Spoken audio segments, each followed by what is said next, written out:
Welcome to Trending in Education. Mike Balmer here, joined today by Cara, the CEO and founder of the Kid Museum in Bethesda, Maryland. And I'm really excited to get into a lot of the interesting elements of designing a museum and then operating one for kids. Truth be told, I'm the father of a 2-year-old, so this stuff does hit close to home. But before we get to any of that, Cara, welcome to Trending in Education. Thank you. I'm delighted to be here. We always begin by trying to get a window into our guest's origin story. What got you to this point in your professional life? From what I was reading heading in, it sounds like you have an interesting story to tell. I think, like many good things in life, for me, the founding of Kid Museum was sort of the collision of the personal and the professional. Before creating Kid, I was not in the field of education. I was always in the world of public impact and social impact, but had more of a focus on healthcare and health policy, which is an enduring issue. But as I saw my own 2 children start to transition into their formal education experience, there was a real collision of that personal and professional for me. In my professional work, I was actually working on health reform and implementing the Affordable Care Act. So it was an exciting time, but it was also a time where there was a lot of lost opportunity and opportunity for creative problem solving that wasn't seized in the moment.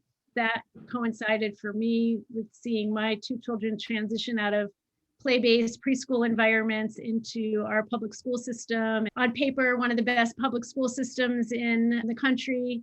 I was really shocked at how traditional it was and very worksheet oriented. It was stunning to me. It was stunning to me as a parent, and it was stunning to me as someone in the professional workspace, seeing what we needed to have real breakthrough creative problem solving. So it was really seeing that gap that led to the creation of Kid Museum. While we do a lot that's focused on building hard skills around computational thinking and engineering design and hands-on learning, at the end of the day, it's about creative problem solving and building a sense of agency as kids understand how they need to drive their own learning and really see themselves as learners outside of school and in school. So that combination was really the crux of the idea that we wanted to create something that helped to fill that void in our community, to really keep that spark of creativity alive for kids and keep that growing into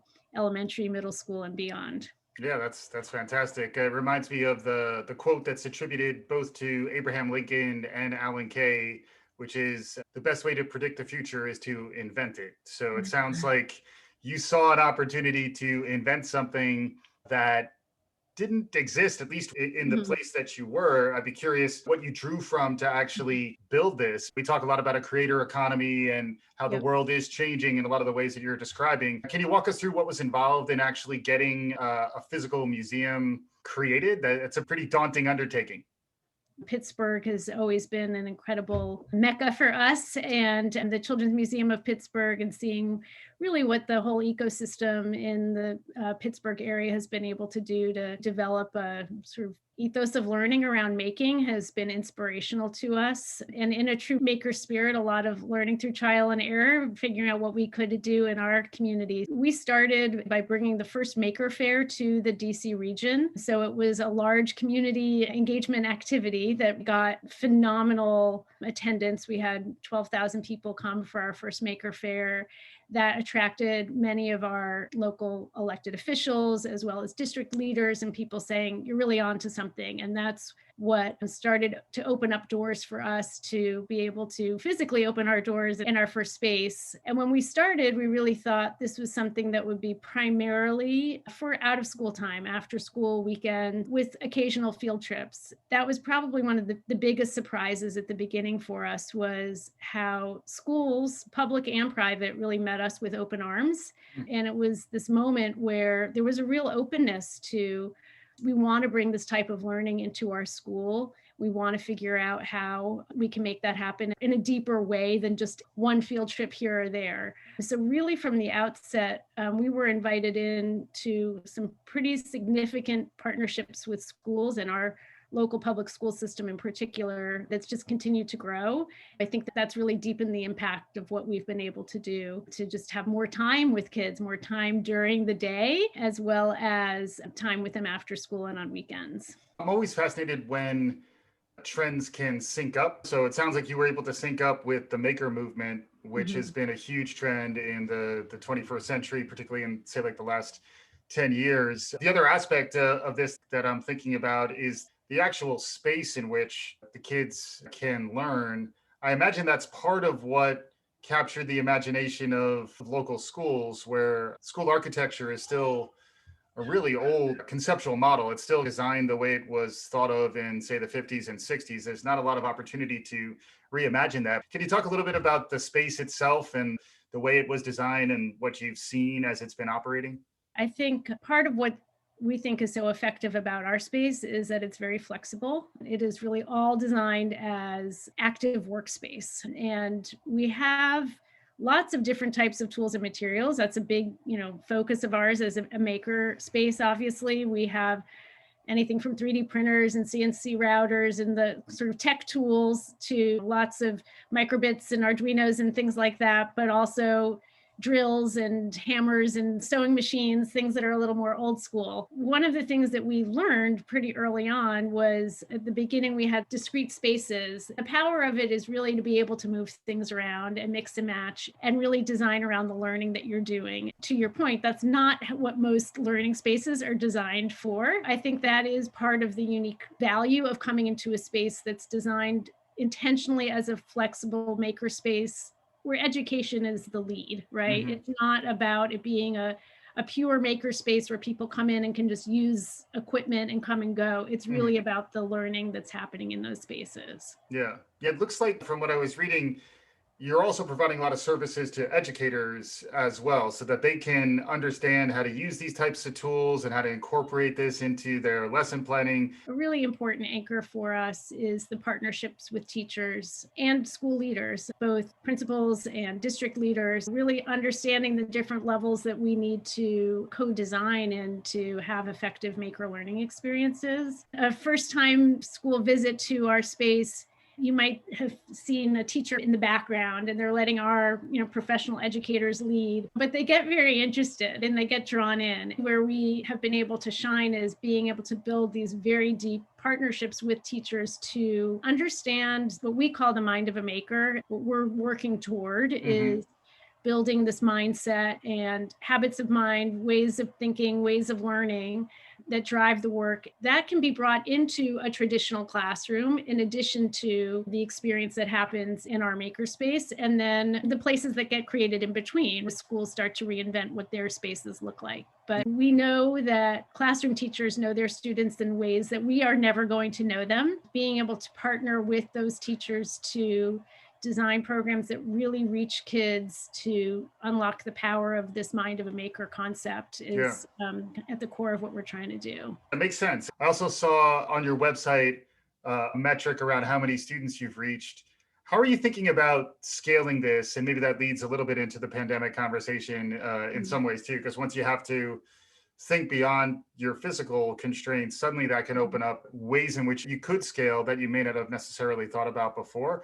Front and center for us is opening up opportunities for kids to have these experiential learning environments. We are very much hands-on, this in-person, interpersonal learning environment. Fantastic until a pandemic hits. But I will say we learned quickly how to translate that experience onto virtual platforms, and we have flourished during this time. And like many others, as you were alluding to, it opened up this possibility of we could reach so many more kids. This past summer, as an example, we were able to serve students in all 27 Title I schools in the county where we're located in the course of one summer in a deep maker learning experience. And that was just something that we would not have been able to figure out if we were stuck in only our in-person way of doing things. We did learn how to translate into the virtual. We expect that virtual is going to be with us going forward. We know that we want to pair that with in-person, but understanding what the right balance of the virtual and in-person experiences can be, we know can reach so many more students. As we think about scale, we really do think that there's an innovation hub that's a central space where we are continuing to push the envelope of what are the most impactful experiences through live experiences as well as virtual, and then continue to have the opportunity to reach more students using both of those platforms over time. Are you doing anything with virtual reality these days? Because it's a topic that keeps popping up on the show with increased Yeah. frequency. So I'd be curious, your, kid museum, I would think maybe you're dipping your toes in that pool.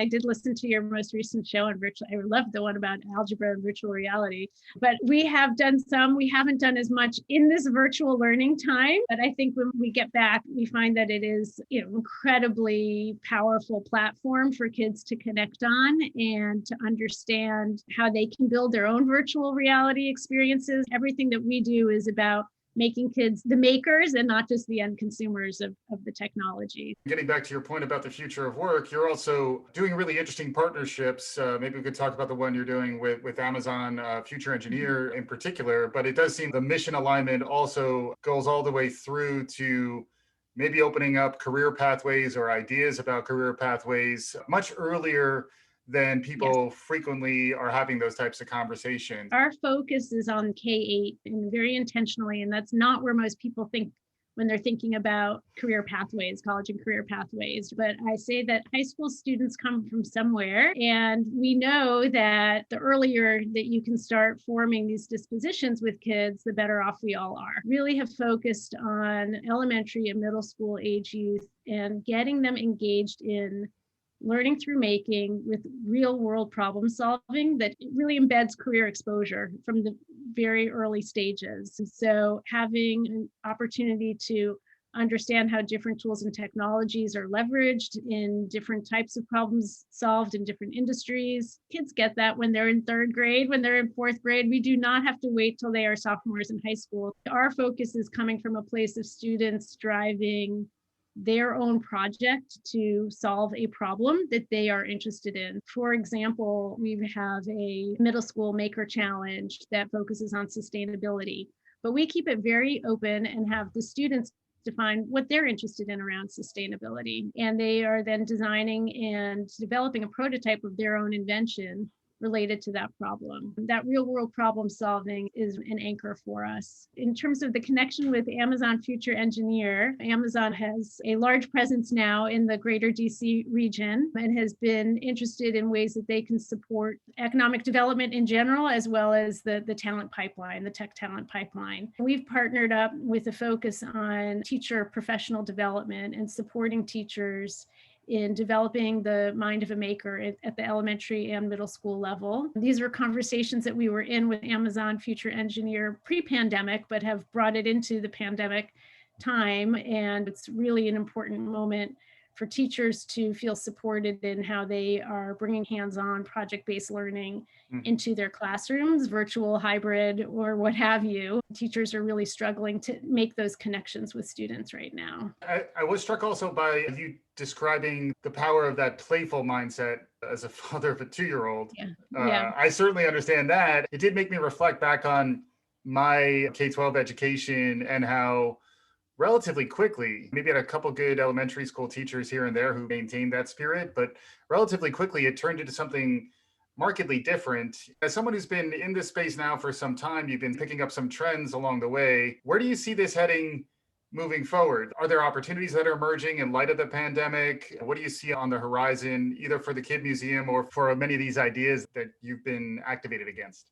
I think that the pandemic has created an enormous opportunity for this type of learning unexpectedly. The learning loss that has resulted from the pandemic is just so extreme. We are just starting to get our arms wrapped around this. We know that students are disengaged, teachers are disengaged, and we've lost several months, if not a full year of learning for students across the board, and even more for students in high poverty parts of our communities. While we had these tremendous disparities before the pandemic, things have gotten only worse. So that's the that not good part of the story. Right. I think the positive is that we are at a breaking point where we need to think about synergistic solutions that go beyond the silos of one subject at a time.